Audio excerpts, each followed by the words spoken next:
Next Thursday is Thanksgiving, so open your microphone or use your chat box to just share what you're giving thanks for today.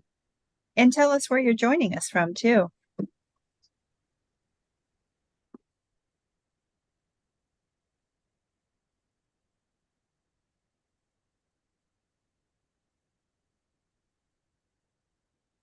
Or do I need to start this? I'm thankful for speakers like Carly. Patricia's from South Sioux City, and she's thankful for friends and family. Randall, thankful for thank you, Randall. Thankful for the gracious folks involved with SCED. It is our pleasure to do this monthly and share it around the state. And we hope that you're getting some good information from it.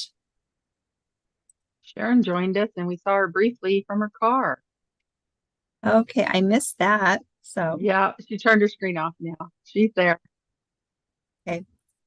Josh is thankful for hardworking community leaders and his family. Definitely. I'm thankful I get to have my granddaughter all day Saturday. And she lives 3 hours from me, so yay. Yay. And Sharon is thankful for sunshine. Definitely. And Val is thankful for family and the freedom that we have. Despite our problems as a country, we do have great freedom, don't we? I think my biggest problem today was my hair looked pretty bad on the first webinar that I was on, so I had to go home and rearrange it. So if that's the worst thing, that's pretty good. So everybody will probably be arriving a little bit late, so we'll give them a couple more minutes here before 2 o'clock and maybe even a minute or two afterward. But I need to go back and look at the statistics again. We say when we have registrants, we've been running about 58% of those registered actually get on and participate. So, yeah. Okay. Thank you, Randall. That's very kind. So yeah, I don't know why Thanksgiving is my favorite, though I'm hosting 30 plus people this year, so it's a little stressful.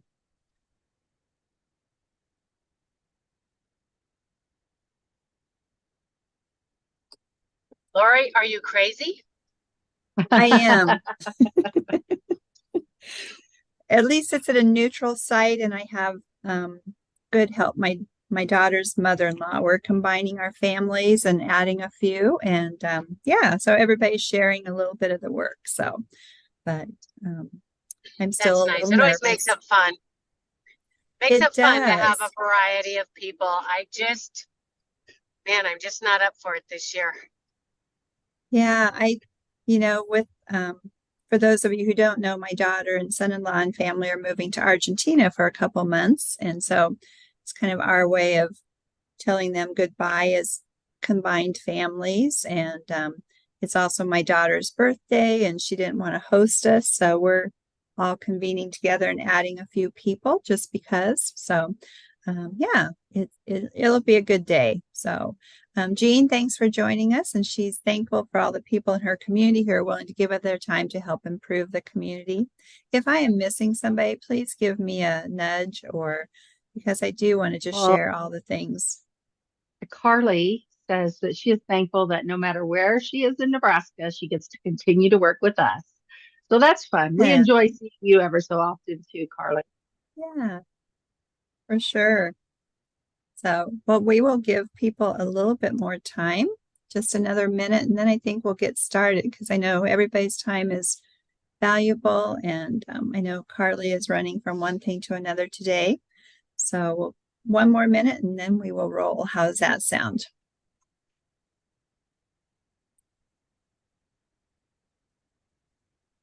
And if you have any last minute things you want to open your microphone or chat about, just tell us what you're thankful for in the next minute. We'll be happy to read those and share those.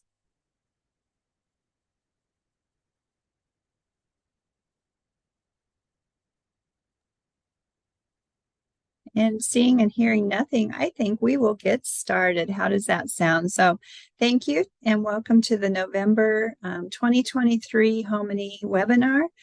This is our last webinar for this year. For those of you who are new to HomeNE, we do push pause for the month of December and begin again in January. So, but thank you for joining us. South Central Economic Development does serve as the lead agent for HomeNE. This is designed for people from all across Nebraska, as well as people from outside of our boundaries who are looking to make changes and improve the housing conditions and just work towards a better future for their community in the area of housing. As Sharon says, activity breeds activity. And so if you begin to work on one thing, you'll see growth and evidence of activity in other areas as well. So we hope that joining us allows you to foster interaction and engagement and skill building within your communities, as well as the sharing of information within the group itself. So thanks for taking time out of your day today to join us. I know it's a busy time. And today we are joined by Carly Bruning. Carly serves as the executive director for the Thayer County Economic Development Alliance. Did I get that right without reading my notes, Carly? Yes, you did. Good, good. And we do know Carly. She used to live and work here in Holdridge. So it's kind of like a family reunion of sorts to have her joining us here today. And I greatly appreciate her taking the time to do so. With that, Carly, before you launch into your slides, would you just tell us a little bit about yourself? Yeah. So, I moved here, like she said, from the Holdridge area, worked in economic development prior to here. My husband is from this area, so it was always a goal to end up here. It just came about 10 years sooner than I was anticipating. So, we moved in a pandemic, so that was fun. And so, I'm married. I have 3 kids under 3 years of age, and I am full-time here at TCDA.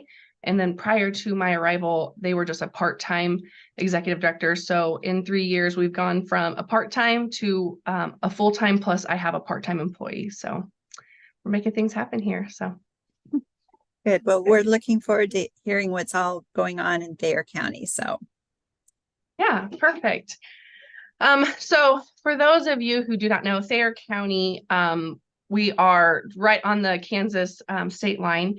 We're population under 5,000 with a declining population growth. We're 580 beautiful square miles in 11 communities. 9 are villages and 2 are cities.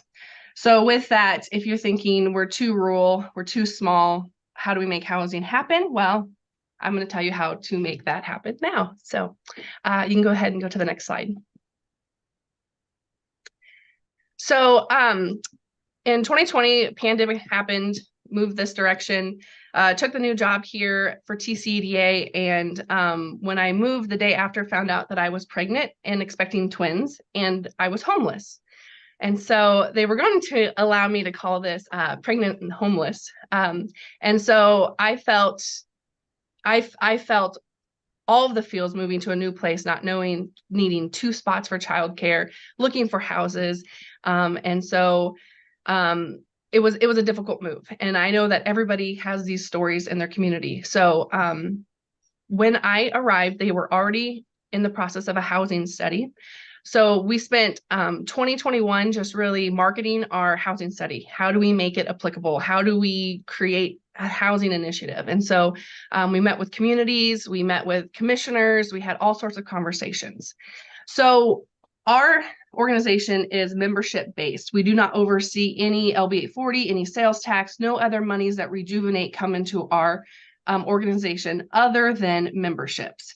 So a big goal of ours every year, unfortunately, I have to get memberships and fundraise. Over the course of 22 years that TCDA has been an organization, they did obtain some grant monies and had some programs like down payment assistance, and they had some rehab dollars that had been granted out. And so they had different accounts of money that they oversaw. They just weren't putting it fully to work. So how do we create a housing initiative with no money? So that's where we started looking at the Nebraska Affordable Housing Trust Fund grant. because with that, they do not require a dollar for dollar match. You get more points if you are able to put any investment down. So we had a conversation with some different board members and employers. And so we did have one local business that gave $5,000 as an investment into our grant application. So with that, we turned $5,000 into $520,000.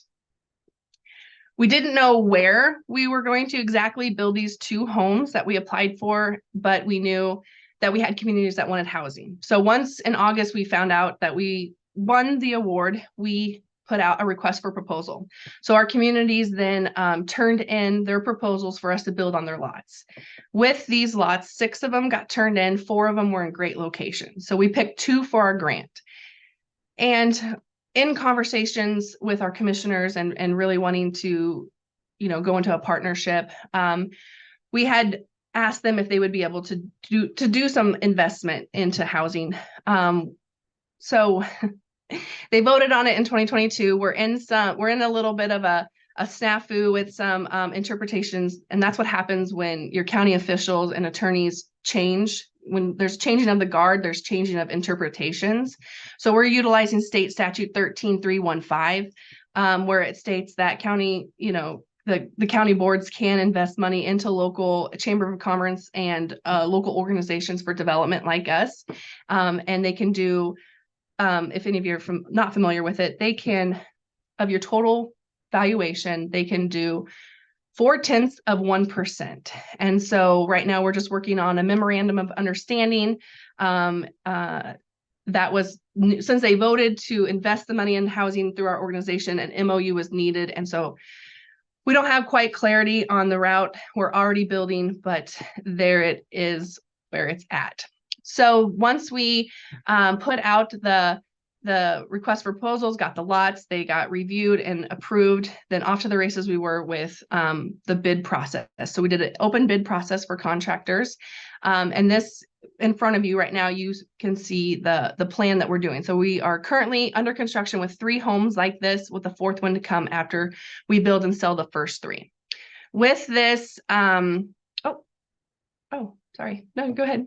I'm going all sorts of directions. Perfect.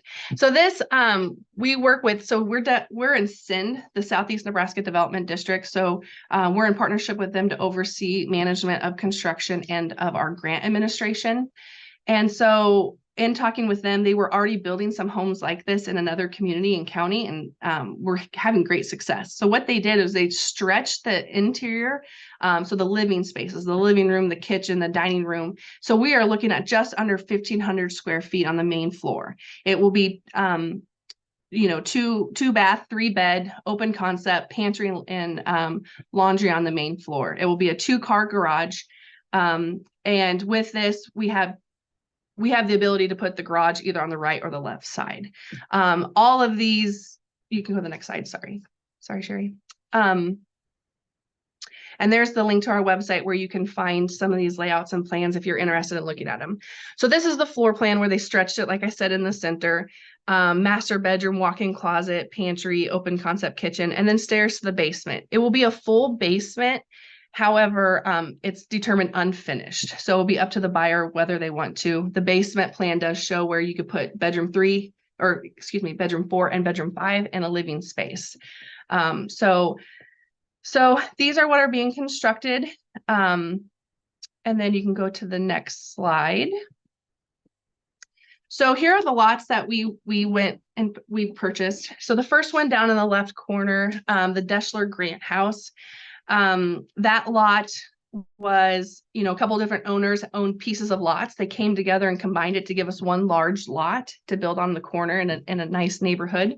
So that came gifted to us. The second house is the Bruning Grant House. It's so funny.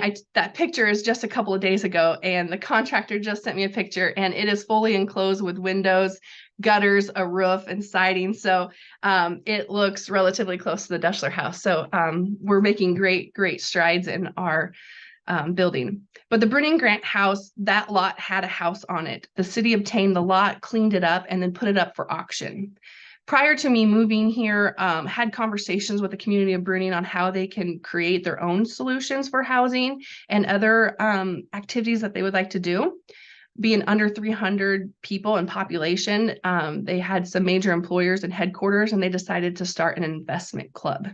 So the investment club purchased this lot on auction, and then we're just kind of waiting. In the meantime, we were cooking up this idea of this lot proposal. And so when we released that, they gifted us this lot to build one of the houses on.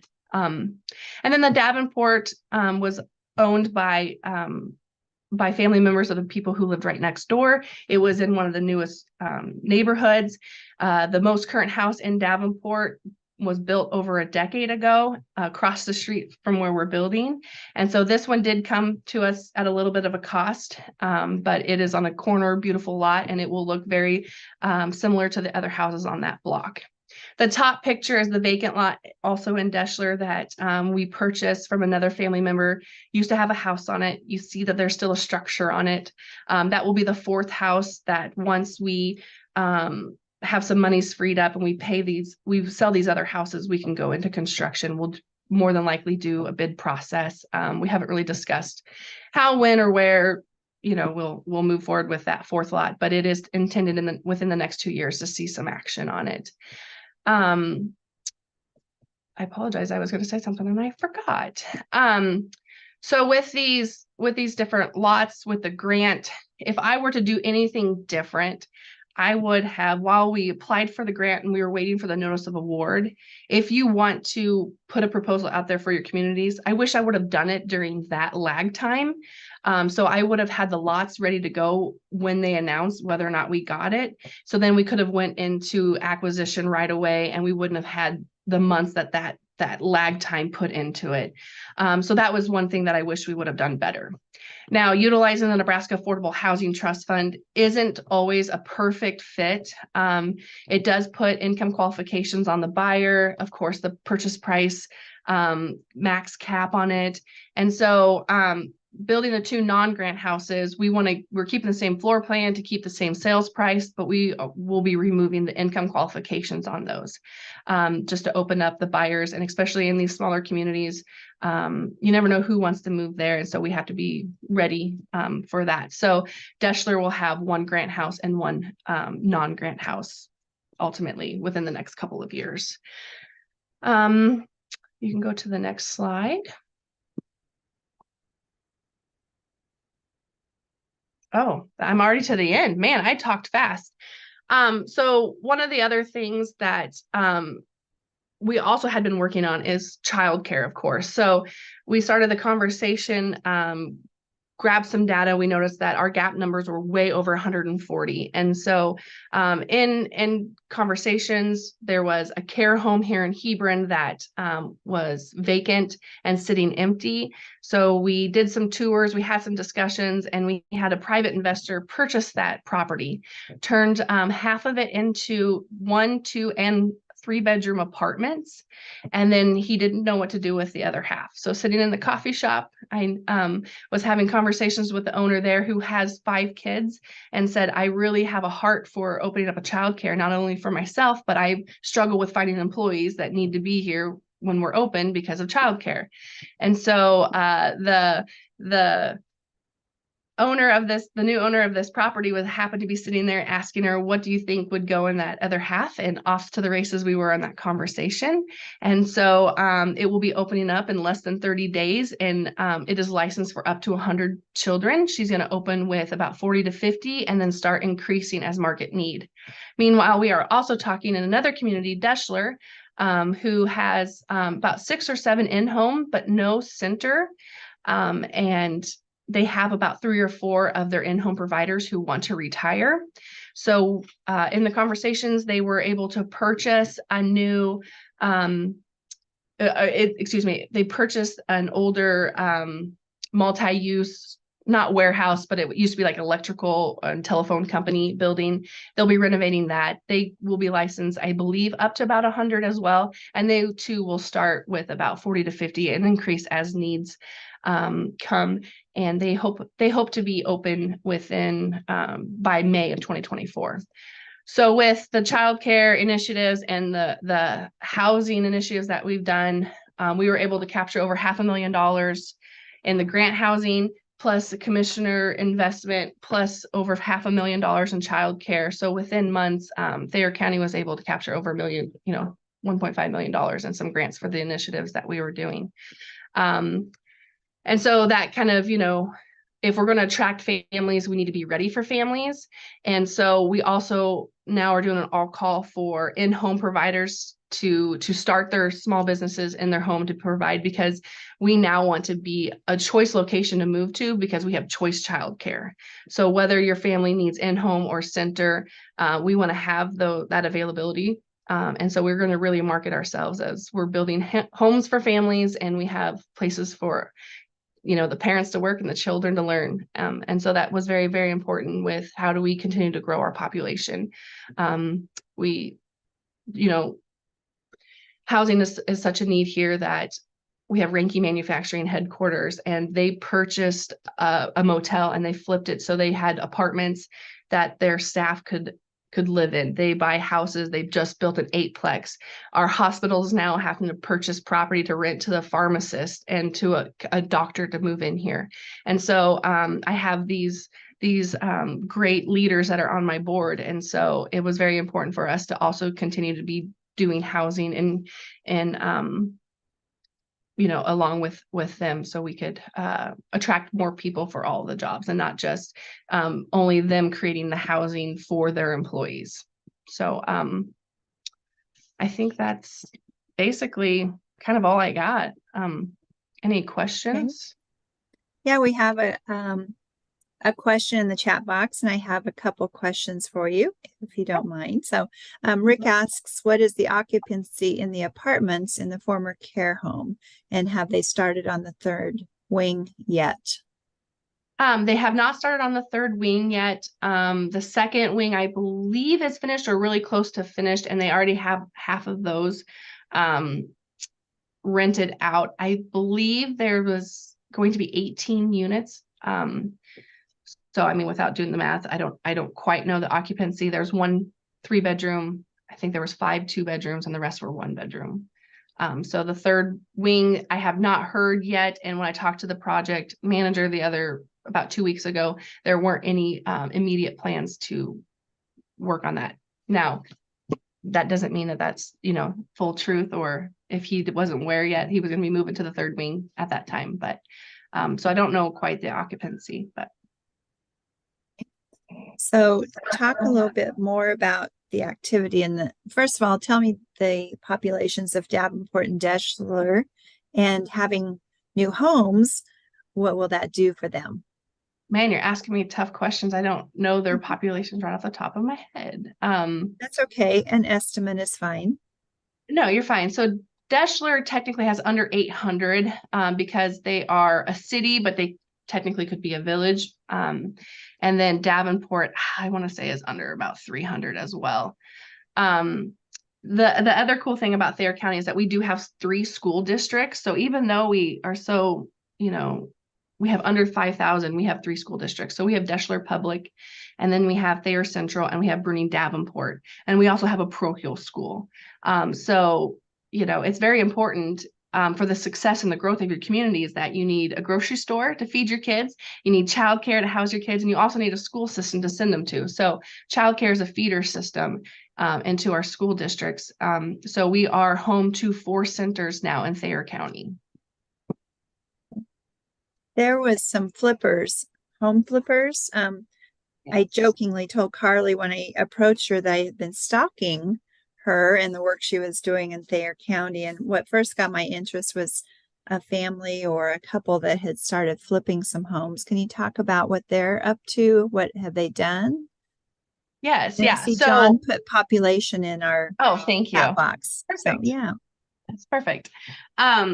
So this couple is from Bruning, and she had an in-home childcare, and she was looking to also retire. And then he was a coach and a teacher that retired, and so he did handyman work on the side. And so they just started purchasing homes and flipping them. And so they did one and it was fun. So they did two, and then their 3 and 4 were in tandem. They did both of those at the same time. And so we actually hired them for our flip. So they're working on our house, and they just purchased their 6th house to flip as well.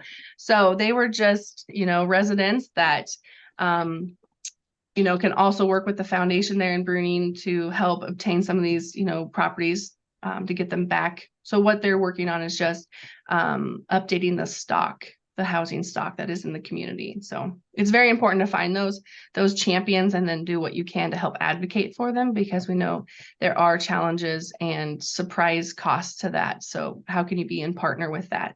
So our goal is, once we complete the 2 grant houses and the 2 non-grant houses, is that we will have now a pool of money to play offense. So we went from not having any funds to put towards match to now potentially having $500,000 to, $800,000 in the near future that we can work with our communities. So yeah, you want to do duplexes, you want to do apartments, or is that a new neighborhood? We now have dollars that we can use as their dollar for dollar match to obtain a better grant that would fit the community and build the type of houses that fit their needs. So yes, the Nebraska Affordable Housing Trust Fund is a little uncomfortable right now, but once those restrictions sunset, we will have money to do more things with it. And that was very important for our board, is to start somewhere. And we kept talking about housing. And so it just was time for us. I kind of looked at my board and said, let's talk a little bit more action. And so here we are. And so my question is if anybody, on here or that listens to this has any information or has used commissioner investments and that state statute, please reach out to me. I would like a little bit more. The thing is that what we're learning is that nobody has used that money specifically for housing, but that doesn't mean that it can't be used, is kind of what we're learning. And so we could potentially be the trailblazers. But if any of you have any information background on that and have used that fund, inheritance tax or general dollars based off of the tax valuation for housing, please reach out to me. Yes. What kind of interest? Yeah, she's got it in the chat box, the state statute. What kind of interest is being generated in the housing that you're seeing flipped and or built in the communities? Yeah. So, people, the contractor, we talk to him almost daily, and he said there's always people that are walking by and stopping and asking the questions. Of course, you're going to have the naysayers that, oh, I heard that is going to be sold to so-and-so and it's going to house this, type of person. So, you always have those negative naysayers that make you chuckle and laugh. And they're also what helps you pull your bootstraps on the next day to continue your battles. But we have had a few people reach out. It's really interesting. One of the houses, it was actually the neighbors that live next door that are interested in the house. So at first they were kind of uncomfortable and kind of, inquisitive about what we're doing. And now they are for it. And, they're interested in potentially purchasing it. So it's really fun to watch, people climb aboard that were, they're now cheering us instead of grumbling at us. So that's the kind of support that we're seeing in these communities. And Davenport is really, really excited for the build there. Like I said, they haven't had a new house in over a decade. And we took the contractor on. So when they put in the bids, we gave them the locations they could kind of drive, but then we needed to go select where we wanted the front door and garage to be and what side we wanted the garage on. And so we did a day of lot tours and took the contractor around. And when we showed up to Davenport, their whole city council was sitting there. Their whole village board was waiting for us to help us make the decision. And we're able, and so we got to, chat with them. What color do you envision, for this house? What kind of details, what theme would you like? So we pulled in, their opinions, because this is truly for them, for their community. And so we're just the ones crazy enough to do it. So.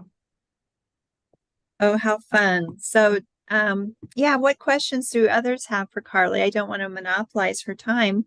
We're happy to entertain her time with your questions. And what is on your mind for Carly this afternoon? Yeah, let me get Carly, this is Sharon. I'm curious. as you looked around and, you know, we believe in Friday night competition and saying, hey, wait a minute, if they can do that, we can do that. You know, we call it R&D, rob and duplicate. We're going to do that, only we're going to do it this way or that way. So where do you draw inspiration besides the naysayers that you're just bound and determined to prove wrong? And that's awesome. We get that. Right. But, you know, have you seen other community projects and things like, where are you getting your information, motivation, and drive to go after one more thing and one more thing? Well, I kind of have to do that to prove every year at the end of the year why they put me in this seat and sign those paychecks. So that's, when I was hired to come here, it was based off of some of the successes and the programs that I was a part of in my previous role. And so, you go from an organization that oversaw like some of our programs, I had more money in that program than I do in my budget here. And so why does somebody take that step over into another community, into another county, knowing that, this was going to be our forever home. And so if I can't do it, who can? I also like to be really creative and I think outside the box. And so some of my board members and our county commissioners are like, well, you're really passionate about this. So I like to keep them on their toes. But, one of the greatest things that I tell Thayer County is that it's community over competition, and unity builds community. And so we know that we have a hospital in Hebron, but they have 3 other communities that they have satellite clinics in. We have 3 school districts. Yeah, they might compete on Friday night, but we need places for your teachers to live and doctors and secondary jobs to also live in. And so just slowly working together. And one of the big pushes to help build that unity is working with all of our community foundations and community funds.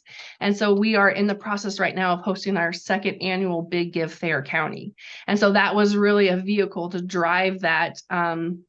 If so-and-so didn't live 7 miles in the next town, they wouldn't be using your grocery store and they wouldn't be working in your job. And so let's be thankful for that, because the money is staying in the county and it doesn't matter where their zip code is. And so that is the main focus with the work that we're doing in partnership with the community foundations and funds across Thayer County. Super. Thank you, Carly. Talk a little bit about your RFP process. Did you anticipate as many lots being provided or potentially provided as you received, or what was the thought behind that?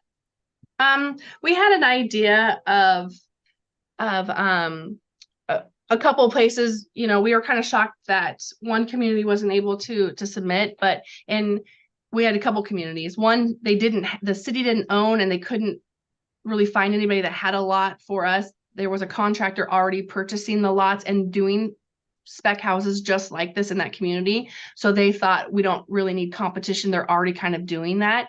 Another community couldn't really get the owner of those lots in line with this and the timeline that we were giving them. So I knew there was going to be a couple. There were surprises. And so when 6 lots came in and 4 of them were in great locations, that's when we said, okay, this is what we're doing. We're going to build 4, not just 2. And so lots of conversations and the proposal, we also had a contractors meeting. So once we picked the lots, we invited all contractors, and we also put it publicly. So if anybody out of county wanted to come to it. A lot of the grumbling that we did here is, are you going to force them to buy local lumber? Are you going to force them to use local subcontractors? And so, we just told them that what our ultimate goal is to build workforce affordable housing, and we have a price point and an income level, and that is our focus. And we cannot force other things that are going to drive up costs, unfortunately. But so then when those local contractors are like, well, I'm too busy anyway. I said, okay, that's great. So when my money is free up in 3 years, what do you want to do with it? And so just trying to change the narrative. So instead of them, coming at us for the work that we are doing, or a community or a council member saying like, why aren't you making them use our local, we're thankful we have this lumber yard. Why aren't you forcing them? And it's like, I can't force them to do anything. They put in the bids to win because they wanted the work, and it is what it is. We're going to make sure that it is, a great build out. It's not going to be cheaply done, and we're going to do our homework. And we hired Sin to oversee, a third party to review those and bring the recommendation to us. And so that was also important to find a third party partner with that, so that we could, turn some of them towards Sin to have the conversation, so we didn't always have to get so Stacy Pafford, yep. We encourage the use of locals, but we cannot force it. And so we just, kept reminding them of that. And, and then and like I said, you just spin it positively. Like, then what do you want to do? What do you want to build?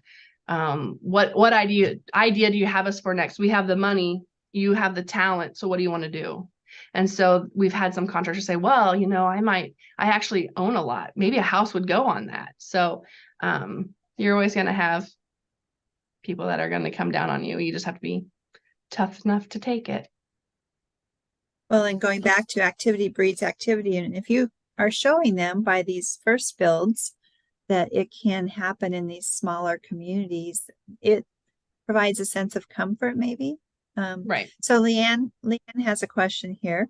For local vendors, have you ever tried offering a 10% discount, for example, for use on products on these housing projects? Curious if that results in any wins. So in my previous role, when we did some builds, we had some programming that helped, replenish back the sales tax that they used. And I knew that the time from that, what it took internally to make that program work. I also don't have the funding. So I'm using grant dollars. So it's very hard for me to offer all of those incentives when I don't have any money to cover it. And so in the future, something like that could potentially work.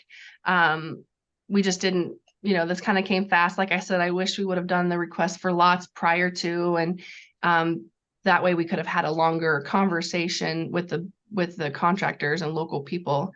And then, so that's what I wish we would have done, is kind of had the lots in retrospect, because otherwise it made the other process faster, because you have to use the grant funds within 3 years. So. And I think she's clarifying that it would be the local vendors wanting to offer the discount to keep the purchases local. So Right. Would that be something that your suppliers might consider in the future, do you think? Yeah, that is definitely an idea for us to have the future conversations. When we first put this out there, it was the local vendors that were coming back at us because we weren't forcing them to use them. And so I kept telling them that is a cancer to a community, is that you shouldn't expect people to use you because you're local. Don't let your customer service suffer because of that. And don't let your partnerships and your work suffer for that. And so then that's a great idea. And we'll think about that for the next, at the time we were just pretty much trying to bat away, fastballs and curveballs coming at us. And so, so that was kind of how that conversation happened. But yes, I will take that for our next, for our next housing projects. And also just re-educating them that buying local also keeps the sales tax, which will also increase, that you could potentially use for, housing and projects and things like that. So I think it's also education. In my 3 years here, I've helped 2 communities capture sales tax, and one other actually implement an LB 840 plan. And so it's also educating them, you want these things to happen, but there's also local things you can be doing. Don't just come into my office and always ask if there's grant money out there. And so education. So I feel that would be a great conversation to have with our vendors. Okay, thank you. Any other questions for Carly?